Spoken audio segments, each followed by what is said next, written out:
नमस्कार, इस special budget show में आपका स्वागत है। मैं हूं हिमांशु शेखर। किसी भी लोकसभा चुनाव के बाद जब एक नई सरकार का गठन होता है तो उसकी पहली प्राथमिकता, जो सबसे महत्वपूर्ण काम सरकार करती है, वो एक नया बजट संसद में पेश करती है।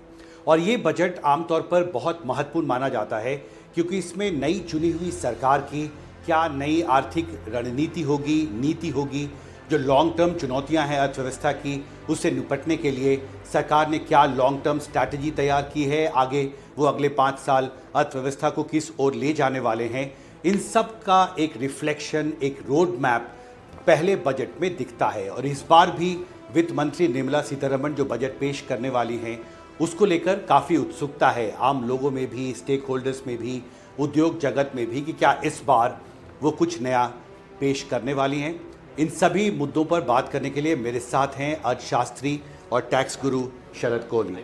शरद जी, एनडीटीवी में आपका स्वागत है। My pleasure, thank you. इस बार जो सबसे ज़्यादा चर्चा है वो इनकम टैक्स रेट्स को लेकर है और उद्योग जगत की तरफ से, चाहे वो सीआईआई हो, दूसरे उद्योग संघ हो, उन्होंने जो अपने प्री बजट मेमोरेंडम दिए हैं वित्त मंत्री को, उसमें ये कहा गया है कि जो लोएस्ट इनकम टैक्स स्लैब में जो लोग आते हैं उनको टैक्स रिलीफ मिलना चाहिए। आपको लगता है कि वित्त मंत्री इस दिशा में आगे बढ़ेंगे? देख के नजर आ रहा है, बिल्कुल नजर आ रहा है। और दो कारणों से लोग ये सोच रहे हैं हिमांशु कि क्यों इस बार इंडस्ट्री ने भला मिडिल क्लास की पैरवी करी है। लोग ये भी हैरान हैं। और अगर ये जानना चाहते हैं लोग तो उसकी वजह है कि कंजम्पशन जब बढ़ेगा जब आपके हाथ में पैसा होगा। मिडिल क्लास के हाथ, मिडिल क्लास हमारी बहुत बड़ी हो चुकी है आज। सब मेरा व्यक्तिगत रूप पे एक इकोनॉमिस्ट होने के नाते अनुमान है कि करीब 70 करोड़ के आसपास की हमारी मिडिल क्लास इस समय है। क्योंकि वो लोग जो 25 करोड़ आपके मल्टी डायमेंशनल पॉवर्टी इंडेक्स से ऊपर आए, तो ऊपर उठ के वो लोअर मिडिल क्लास में आ गए। बीच में तो और कोई क्लास होती नहीं। खैर, वो तो टैक्स नहीं देते, उनकी हम नहीं बात करते। पर टैक्स पेयर्स को लगता है कि कभी कभी हमें जो बेनिफिट मिलना चाहिए पिछले कई सालों से मिला भी है, पर उतना नहीं मिला जितना मिलना चाहिए। तो इंडस्ट्री ये चाहती है कि अगर टैक्स पेयर्स की जेब में पैसा रहेगा, टैक्स कम लगेगा, तो वो ज़्यादा खर्चेंगे तो इंडस्ट्री की डिमांड बढ़ेगी। इंडस्ट्री की डिमांड, कंजम्पशन, हमारी एक कंजम्पशन ड्रिवन इकोनॉमी है। बिल्कुल लोगों की पूरी उम्मीद है इस बार। और मुझे लगता है जो पॉलिटिकल गणित है, जो राजनीतिक गणित है, वो भी कुछ इस तरफ संकेत करता है कि शायद सरकार इस बार आम जनता के बारे में ज़्यादा सोचे। सीआईआई की तरफ से जो मेमोरेंडम दिया गया है उसमें कहा गया है कि जो लोएस्ट इनकम टैक्स स्लैब है उसको 3 लाख से बढ़ा के 5 लाख किया। जी। तो आपको लगता है कि ये एक व्यवहारिक, एक वैकल्पिक ऑप्शन एक है वित्त मंत्री के सामने? देखिए, इसमें दो बातें हैं। पहली बात तो जो ओल्ड रिजीम है वहाँ आप जानते होंगे कि 2.5 लाख तक का नीचे का टैक्स नहीं लगता है। यही न्यू रिजीम में ये 3 लाख है। अब जब हम इन दो की बात करते हैं तो इसमें दुविधा ये है कि अभी हमारे देश में जो टैक्स पेयर्स हैं उनकी जो रिटर्न फाइलर्स हैं वो करीब 8 करोड़ के आसपास है। पर हैरानी होगी आपको जान के कि जो लोग असल में टैक्स देते हैं, मतलब जिनकी जेब से टैक्स जमा होता है, उनकी गिनती 2 करोड़ से भी कम है। 142 करोड़ की जनता में 2 करोड़ से कम लोग टैक्स देते हैं। तो होता क्या है, जैसे ही आप इस स्लैब को छेड़ते हैं तो जो थोड़े से लोग हैं, 8 करोड़ रिटर्न फाइलिंग वाले हैं, उनकी भी गिनती नीचे जाती है।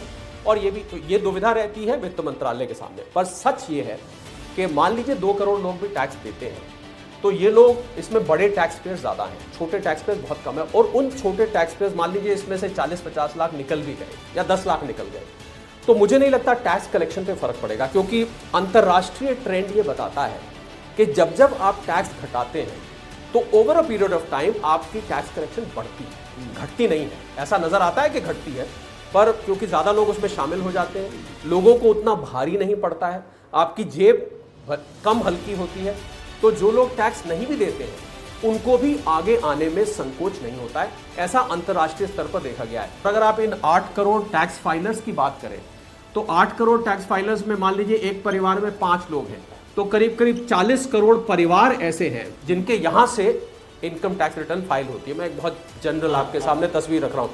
मुझे लग रहा है अच्छी खासी गिनती है। किसी भी सरकार को अगर vote bank point of view से भी देखें या हम महंगाई के पॉइंट ऑफ व्यू से देखें तो एक रिलीफ बिल्कुल एक्सपेक्टेड है।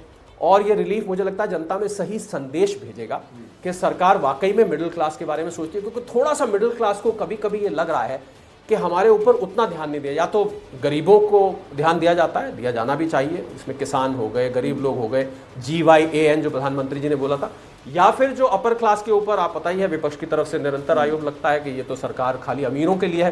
तो मुझे लगता है वो मिडिल क्लास के लिए फोकस करना जरूरी है, इसलिए मुझे इस बार पूरी उम्मीद नजर आ रही है। पर अगर आप कैलकुलेट करके हमें समझाएं कि अगर आप CIA कहती है कि 3 लाख से 5 लाख टैक्स एग्जेम्पशन लिमिट बढ़ाया जाए, तो कोई व्यक्ति जिसकी इनकम 7 लाख रुपए है मान लीजिए महीने की, तो उस पर टैक्स का क्या अभी बोझ पड़ेगा और वो कितना रिलीफ मिलेगा? आप शायद जानते होंगे या जो दर्शक नहीं जानते उनको मैं बता दूं कि 7 लाख तक तो अभी भी टैक्स नहीं लगता है, क्योंकि एक सेक्शन 87A बनाया गया है जिसके अंतर्गत आपको एक रिलीफ दिया जाता है, और वो न्यू रेजीम में भी है, वो न्यू रेजीम में बाकायदा चलता है, जिसकी वजह से 7 लाख तक वैसे ही टैक्स नहीं लगता है। तो आप जब वित्त मंत्री महोदया की स्पीच सुनेंगे तो वो इसका जिक्र नहीं करती, वो सीधा उसका जिक्र करती है कि आपको जो बेसिक एग्जेम्पशन मिलता है कि अभी भी इतना टैक्स नहीं लगता। और अगर आप टैक्स प्लानिंग करके चले तो मेरी कैलकुलेशन के हिसाब से 15 लाख तक आप आराम से टैक्स बचा सकते हैं भिन्न भिन्न तरीकों से। ये डिपेंड करता है कि आपकी इनकम सैलरी से है, या आपकी इनकम इंटरेस्ट से है, या आपकी इनकम हाउस प्रॉपर्टी से है, या आपकी इनकम कैपिटल गेन से वगैरह वगैरह। होता क्या है कि जब आप 3 और 5 लाख के बीच में हैं तब तो आप बच जाते हैं, पर जैसे ही आप 7 लाख पार करते हैं तो एकदम से आपके ऊपर टैक्स लग जाता है। तो इस 3 लाख को अगर 5 लाख मेरे हिसाब से कर दिया जाए तो जो 3 और 7 लाख के बीच के जो टैक्स पेयर्स हैं, एक तो उनके लिए एक राहत की खबर आएगी, क्योंकि मान लीजिए वो ये बीच के जो फायदे हैं नहीं भी उठा पाते हैं तो वो आ जाएंगे, प्लस जो उससे ऊपर के हैं उनके ऊपर इसका ज्यादा लाभ मिलने वाला है, ऐसा मुझे नजर आता है। पर इसमें उदाहरण के लिए मान लीजिए कोई व्यक्ति 10 लाख रुपए कमाता है औसतन, तो अभी उसको कितना टैक्स देना होता है? और अगर 5 लाख कर दिया जाता है lowest income tax plan exemption का, तो फिर उसको कितना बचत होगा? 10 लाख रुपए आपने कहा जिसकी अगर इनकम है, और मान लीजिए वो एग्जेम्पशंस वगैरह लेके 87A की वजह से 20,000 रुपए टैक्स दे रहा है, तो हो सकता है ये स्लैब बढ़ाने की वजह से उसका ये घट के 10,000 रुपए रह जाए। अब ये डिपेंड करेगा कि आप स्लैब में क्या चेंजेस कर रहे हैं, आप बेसिक एग्जेम्पशन को ऊपर कर रहे हैं या आप ये जो स्लैब का स्ट्रक्चर है इसको चेंज कर रहे हैं। पर इसमें मैं एक जरूरी चीज यहाँ जोड़ना चाहूंगा, क्योंकि हम बार बार आपने देखा होगा ओल्ड न्यू रिजीम की बात कर रहे हैं, और मैं ये कहे बिना तो रह ही नहीं सकता कि 2020 में न्यू रिजीम लाई गई थी। जब से ये स्कीम लाई गई तब से ये उम्मीद करी जा रही थी कि ज़्यादा से ज़्यादा लोग, ये एक सिंपल रिजीम थी, इसमें डिडक्शंस और एग्जेम्पशंस के अलावा ये थी, मतलब इनको आप भूल जाइए, आप सीधा सीधा टैक्स दीजिए और आपको हम 3 लाख तक रखेंगे और आपके लिए नंबर ऑफ स्लैब भी हम बढ़ा देंगे। पर अगर आप डेटा निकाल के देखें तो अभी भी करीब करीब 2/3 से 3/4 के बीच में लोग अभी भी ओल्ड रिजीम में हैं। तो मैं जो इससे भी ज़रूरी बात जो मैं, आप मुझे इजाज़त दें तो मैं करना चाहूँगा कि ओल्ड रिजीम में अगर आपके 8 करोड़ में से 6 करोड़ लोग अभी भी ओल्ड रिजीम में हैं, तो कुछ तो ओल्ड रिजीम में ऐसा होगा जो कि लोगों को वहां नहीं जाने दे रहा है, भले ही आपने डिफॉल्ट भी बना दी। तो एक महत्वपूर्ण बात आप कह रहे हैं, तो इसका मतलब है कि अगर इनकम टैक्स रेट में बदलाव करना है और प्रभावी बदलाव करना है जिससे कि ज़्यादा से ज़्यादा टैक्स पेयर्स को फ़ायदा हो, तो वित्त मंत्री को न्यू इनकम टैक्स रेजिम और ओल्ड इनकम टैक्स रेजिम दोनों में बदलाव पर विचार करना होगा। बिल्कुल, क्योंकि अगर आप एक में राहत देते हैं तो फिर जो आप कह रहे हैं कि अधिकतर लोग अब भी पुराने टैक्स रेजिम से जुड़े हैं, तो उनको तो कोई फायदा नहीं होगा। जी, और इसमें आपने जो बात कही उसी को मैं और अगर खोल के बताऊं तो ओल्ड रिजीम वाले मुझे बहुत सारे लोग मिलते हैं टैक्स पेयर्स, वो ये कहते हैं थोड़ा हमारे साथ सौतेला व्यवहार हो रहा है। क्योंकि ओल्ड रिजीम में आप क्यों हैं? क्योंकि आपको डिडक्शंस मिलती हैं। डिडक्शंस कहाँ से मिलती हैं आपको? आपने इंश्योरेंस पॉलिसी ली हुई है 15 साल की, 20 साल की है, आपने PPF अकाउंट खुलाया हुआ है 15 साल का कम से कम होता है, मैंने NSC ली हुई है 5 साल की होती है, और बच्चों की स्कूल की फीस देता हूँ वो भी आपका ओल्ड रिजीम के अंदर उसका फ़ायदा मिलता है, हाउसिंग लोन पे जो प्रिंसिपल अमाउंट पे करता हूँ उसका भी ओल्ड रिजीम में। तो वो ये कहते हैं कि हम तो इसी के सहारे ही, ये जो ATC उसका हम आगे जिक्र करेंगे, इसी के सहारे ही हम ओल्ड रिजीम में थे और हमने इतना लंबा कमिटमेंट कर रखा है। आज अगर हम इसको छोड़ते हैं और न्यू रिजीम में आ जाते हैं, आपने कहा डिफॉल्ट है पर आप उसको करेक्शन कर सकते हैं, आप चाहें तो आप उसको वापस ओल्ड में जा सकते हैं। वो ये कहते हैं कि अगर हम न्यू रिजीम में आते हैं तो भैया हमने जो ये इतने साल से सारा ये कमिटमेंट किया हुआ है, और किसी का 2035 तक, किसी का 2032 तक जो एनुअल कमिटमेंट है उसका क्या होगा? मतलब वो जो हमारी सेविंग्स है, फिर तो हमारा ये सेविंग्स करने का मन नहीं करेगा। और ये तो अगर आपने इंश्योरेंस पॉलिसी ली हुई है तो आपको प्रीमियम देना ही देना है, PPF अकाउंट खुलवाया है तो आप चाहेंगे कि मैं PPF में जमा कराऊं सेविंग्स के लिए। तो मुझे लग रहा है कि न्यू रिजीम को आप भले ही प्रमोट करिए, उसको या तो उसको इतना अट्रैक्टिव बना दे कि लोग ओल्ड रिजीम को अपनी सेविंग्स के बावजूद छोड़ के आ जाए, तब मैं न्यू रिजीम को कामयाब मानता हूं। अगर आप उतना अट्रैक्टिव नहीं बना रहे हैं तो 4 साल तो बीत चुके हैं। 4 साल में तो कुल 25% 30% लोग ही न्यू रेजिम में आए और मंशा तो ये थी कि सबके सब लोग मूव कर जाए वहां पर ऐसा हुआ नहीं। तो ये जतलाता इस बात को है कि आपको ओल्ड रेजिम जब तक आप चला रहे हैं, अब मैं जरूरी बात बोलने जा रहा हूं, जब तक आप ओल्ड रेजिम चला रहे हैं आपको ओल्ड रेजिम को भी उसी तरह से अपडेट करना पड़ेगा, टैक्स प्रोविजंस, बजट जैसे जैसे बजट आते हैं जैसे आप न्यू रेजिम को करते हैं, वरना थोड़ा सा वो लोग सौतेला फील करते हैं। और सबसे बड़ा नुकसान जो मुझे हिमांशु दिख रहा है, मैं यहाँ जिक्र करना चाहूँगा कि सेविंग्स एक अच्छी आदत है। मैं ऐसे हज़ारों रिटायर्ड लोगों को जानता हूँ जिन्होंने अपनी जवानी में ये जब सेविंग्स ओल्ड रेजिम के अंतर्गत जो होती हैं, आप भी शायद करते होंगे, वो जो सेविंग्स होती हैं उस टाइम ज़बरदस्ती करते थे, बेमन के करते थे, यार क्या ये पीपीएफ साल के एंड में पहली तनख्वाह कम है, आप तो और ये 1.5 लाख रुपए इन्वेस्ट करा देते हो। आज वो उनकी बुढ़ापे की लाठी बन चुकी है। राष्ट्रपति ने अपने अभिभाषण में जो उन्होंने संसद के नए सत्र के दौरान दिया था, मैं कोट करता हूं उनको, ये बजट सरकार की दूरगामी नीतियों और फ्यूचरिस्टिक विजन का एक प्रभावी दस्तावेज होगा। इस बजट में बड़े आर्थिक और सामाजिक निर्णय देखने को मिलेंगे। इज दिस एन इंडिकेशन, क्या ये एक संकेत करता है, जैसा आपने भी कहा था कि एक बहुत ही बिग बैंग बजट होगा, काफ़ी कुछ नया हो सकता है इसमें? मुझे लगता है कि 5 साल अगले जो रोड मैप है वो तो आपको दिखाना होगा। देखिए कोई भी टैक्स की पॉलिसी, एक फॉरेन इन्वेस्टर मान लीजिए इंडिया में आता है, वो क्या एक्सपेक्ट करता है कि एक स्टेबल टैक्स पॉलिसी हो। तो मुझे लग रहा है सरकार एक तो ये मानती है कि भाई बार बार छेड़खानी नहीं करनी चाहिए। अगर आपको बहुत बड़ी छेड़खानी करनी है तो पूरे के पूरे इनकम टैक्स लॉ को ही आपको रिविजिट करना पड़ेगा। आपको याद होगा इनकम टैक्स कोड एक पहले बनने को हो रहा था, काफी साल उस पर चला, फिर वो ठंडे बस्ते में चला गया, फिर सरकारें बदली वगैरह वगैरह, वो अब उसका कोई अता पता नहीं है। तो मुझे लग रहा है या तो आप इनकम टैक्स लॉ को पूरे को रिविजिट करिए, पूरे को, वरना आप बहुत ज्यादा अगर छेड़खानी करते हैं। हाँ ये ठीक है, सरकार का पहला साल है, अगले 5 साल का रोड मैप, पर हमें ये नहीं भूलना चाहिए सरकार पिछले 10 साल से भी चली आ रही है। तो अगर कोई इन्वेस्टर ने, किसी बिजनेसमैन ने, किसी इंडस्ट्रियलिस्ट ने अगर इन्वेस्टमेंट करी है, ये मान के करी है कि ये सरकार अभी आगे चलती रहेगी और ये पॉलिसीज चलती रहेंगी, तो अगर बहुत ज़्यादा छेड़खानी की भी मुझे उम्मीद नहीं है। मिडिल क्लास को राहत की मुझे उम्मीद ज़रूर है, कुछ ना कुछ आना चाहिए, और मैं व्यक्तिगत रूप से बहुत निराश होऊंगा अगर मिडिल क्लास को राहत ना मिली। और कई साल से बदलाव भी ज़्यादा है। बदलाव का आप देखिए कि 7-7, 8-8 साल हो चुके हैं प्रोविजंस को। मैं एक प्रोविजन उदाहरण लेता हूँ एटीसी का। अब एटीसी ये सबसे मशहूर है ओल्ड रेजिम में, मुझे लगता है कि शायद हर सैलरी वाला इससे, ये सबसे पॉपुलर सेक्शन है। 1.5 लाख रुपए तक की इसमें आपको एग्जेम्पशन मिलती है, और इसमें आपको इंश्योरेंस हो गया, पीपीएफ हो गया, मैंने अभी जिक्र भी किया, हाउसिंग लोन की प्रिंसिपल रीपेमेंट हो गई, और बच्चों की स्कूल फीस हो गई, और अब बहुत सारी एनएससी हो गई, बहुत सारी चीज़ें। ये तो बहुत भीड़ भाड़ वाला है। ये एनपीएस का तो चलिए फिर भी 50,000 अलग मिल जाता है, पर ये बहुत भीड़ भाड़, तो पहले ही 1.5 लाख रुपए के अंदर ऐसा छोटे से कमरे में लगता है कि 12-13 लोग रहते हैं, फंस के रहते हैं किसी तरह। पर मैं इस पर ही आने वाला था कि अब हम टैक्स एग्जेम्पशन रूल्स जो हैं इनकम टैक्स की, उस पर आते हैं, और जो आपने एक बड़ी तस्वीर दिखाई यहाँ पर, और मुझे याद है कि हर बार जब मैं खुद टैक्स भरता हूँ तो कई बार मेरे जो एडवाइज़र है वो कहते हैं कि आपने सारे सेक्शन भर दिए, इसकी तो ज़रूरत ही नहीं थी, क्योंकि आपको तो 1.5 लाख तक ही फ़ायदा मिल सकता है। तो ये कितने साल से नहीं बदला है, और आपको लगता है कि अगर इसमें बदलाव की चर्चा तो है इस बार भी, तो किस हद तक आपको लगता है ये लिमिट बढ़ाने की जरूरत है? मुझे लग रहा है 2014 करीब 10 साल हो चुके हैं इसको, ये बिल्कुल छेड़ी नहीं गई है। स्वर्गीय श्री अरुण जेटली जी जब बने थे वित्त मंत्री 2014 में, जब एनडीए की सरकार आई थी, उस समय सारा रिविजिट किया गया था, उसके बाद से इसको छेड़ा नहीं। जबकि आप अगर इन्फ्लेशन देखें तो इन्फ्लेशन ऑन एन एवरेज 6% 5% के बीच में घूमता रहता है। हालांकि आरबीआई की 4% की लिमिट है, पर आप कभी कभी बीच में 8 भी पहुंच गया था। तो 5-6% के बीच में अगर इन्फ्लेशन है और इसको अगर आपने नहीं छेड़ा है, तो आप क्या कर रहे हैं कि आप सेविंग्स से इनडायरेक्टली डिस्करेज कर रहे हैं। कि जैसे आपने कहा कि मेरी तो कंट्रीब्यूशन 3 लाख हो जाती है, सैलरी वाले 3-3 लाख, क्योंकि कुछ तो आपका प्रोविडेंट फंड में ही ये भर जाता है। अगर आपकी सैलरी थोड़ी भी ठीक ठाक है तो प्रोविडेंट फंड ये सारा अमाउंट खा जाता है। अब आपने जो इंश्योरेंस ली हुई है, आप शायद बच्चों के लिए आगे पीपीएफ कराते, आप 5 साल की एनएससी लेते, आप बच्चों की स्कूल फीस देते हैं, आपने हाउसिंग लोन लिया हुआ है, तो ये सारा का सारा कंट्रीब्यूशन आपका वेस्ट जा रहा है। कितना आपको लगता है? आपने कहा कि 5 से 6% एवरेज इन्फ्लेशन 10 साल में अगर रहा है, आप मेरे से पूछे तो मैं तो इसको डबल चाहूंगा, ये कम से कम 3 लाख होनी चाहिए।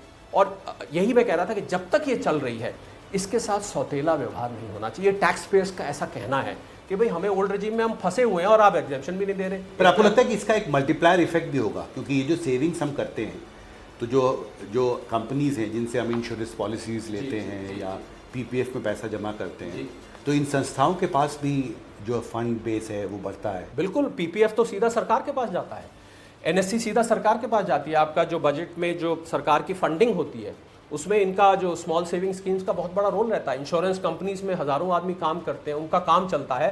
हाउसिंग लोन जो लोग लेते हैं उन पे सीधा सीधा फर्क पड़ता है, हाउसिंग इंडस्ट्री पे फर्क पड़ता है, कंस्ट्रक्शन इंडस्ट्री पे फर्क पड़ता है। तो इसका बहुत दूरगामी इफेक्ट है और सबसे बड़ा इफेक्ट तो पड़ता है जो आपकी व्यक्तिगत इकोनॉमी है आपके घर की, क्योंकि आपकी जो सेविंग्स हैं बुढ़ा, जैसा मैंने कहा कि मैं ऐसे हज़ारों रिटायर्ड लोगों को जानता हूँ, हज़ारों के हिसाब से, जिनकी ये बुढ़ापे की लाठी बन गई। अब सरकार ने एनपीएस निकाली। एनपीएस की मंशा क्या थी कि आप खुद ही सेविंग करिए, आपके लिए पेंशन एक उम्र के बाद तैयार हो जाएगी। तो ये तो वही तो है। ये आप अब एनपीएस की बात कर रहे हैं, तो पहले जो सेविंग्स कर रही थी लोगों की, आज ये पेंशन बन चुकी है। लोगों ने बच्चों की शादी इनसे करी, इसको इंकरेज करना बहुत जरूरी हो। लोगों ने उससे एक सेविंग्स कल्चर फिर से और बिल्कुल एजुकेशन इससे करी है, घर इससे बने हैं। मैं आपको क्या क्या बताऊं कि लोगों ने इस पैसे का किस किस तरह से इस्तेमाल किया है। ऐसा लगता है किसी डूबते के हाथ में नाव लग जाए, ऐसा इस सेविंग्स ने काम किया है इतने सालों में। तो मुझे लग रहा है उसकी तरफ थोड़ा सा उनको लगता है कि सौतेला व्यवहार हुआ है और इसको जम गई है, बिल्कुल बर्फ की तरह जम गई है, वहीं हिलती नहीं अपनी जगह से। इसी से एक जुड़ा एक और सवाल था कि हाउसिंग लोन पर जो इंटरेस्ट डिडक्शन की लिमिट है जी 2 लाख रुपए की, जी, आपको लगता है कि इसकी भी एक चर्चा थी, ये भी एक सुझाव है कुछ टैक्स एक्सपर्ट्स का कि this also needs to be revisited? ये भी आउटडेटेड है और 2 लाख रुपए की सेक्शन 24 एक आयकर में है, बल्कि उसको हम 24B बोलते हैं, और उसमें 2 लाख रुपए की आपके ऊपर सीलिंग है कि आप अगर अपने मकान में रह रहे हैं और आपने मकान के लिए लोन लिया है तो उस पर आप अगर ब्याज दे रहे हैं तो 2 लाख रुपए तक। अब ये 2 लाख अगर 7 साल से ये 2 लाख खड़ी है, मुझे ये बताया जाए कि क्या मकानों की कीमतें 7 साल में बढ़ी नहीं है? और अगर मेरा एक मकान मान लीजिए जो मेरे को 30 लाख में मिलता था, आज वो 1 करोड़ का हो गया है, तो मुझे लाजमी बात है कि मुझे लोन भी उतना बड़ा लेना पड़ेगा। और अगर मैं लोन उतना बड़ा ले रहा हूं तो मेरी ईएमआई ज़्यादा जाएगी, अगर मेरी ईएमआई ज़्यादा जाएगी तो मेरा इंटरेस्ट ज़्यादा जाएगा। तो ये तो 2 लाख की लिमिट तो बहुत पीछे छूट गई। और हर सर पर छत, ये सरकार की मंशा है। तो ये खाली हम पीएम आवास योजना की इसमें बात नहीं, मैं मानता हूं कि हर सर पर छत एक बड़ा नारा है कि मिडिल क्लास के भी सर पर छत अपनी होनी चाहिए अगर वो मकान ले सकते हैं। और उनको अगर टैक्स की एक छोटी सी छूट मिलती है ईएमआई देने में, एक इंसेंटिव बन जाता है। इससे होता क्या है कि आपकी जो इंटरेस्ट का रेट है वो कम हो जाता है। अगर मान लीजिए मुझे 10% पे इंटरेस्ट मिला हुआ है और मुझे 30% में स्लैब में हूँ, तो ये कट के मेरा 6% रह जाता है और बहुत बड़ा रिलीफ है। मैं सकता हूँ 6-10 पर आपकी ईएमआई बैंक से जाने में तो कम नहीं होती, पर इफेक्टिवली आपकी कम हो जाती है, क्योंकि जो साल भर आप ईएमआई जाते हैं वो टैक्स के जरिए आप उसको बचा लेते हैं साल के एंड में। तो इसको भी रिविजिट करने की ज़रूरत है। बार बार मैं इस बात को जोड़ रहा हूँ और मैं आज आपके इस बातचीत के माध्यम से ये मैसेज बड़ा लाउड एंड क्लियर पहुंचाना चाहता हूं कि बहुत सारे लोग ओल्ड रिजीम से जुड़े हैं, उसकी तरफ ध्यान दिया जाना चाहिए।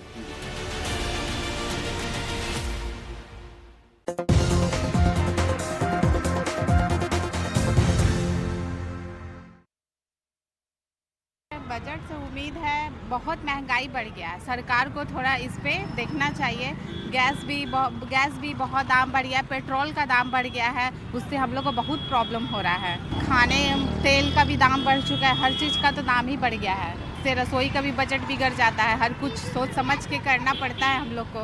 बजट बिगड़ने से हम लोग को रसोई पे भी असर पड़ रहा है, बच्चे को पढ़ाई पे भी असर पड़ रहा है।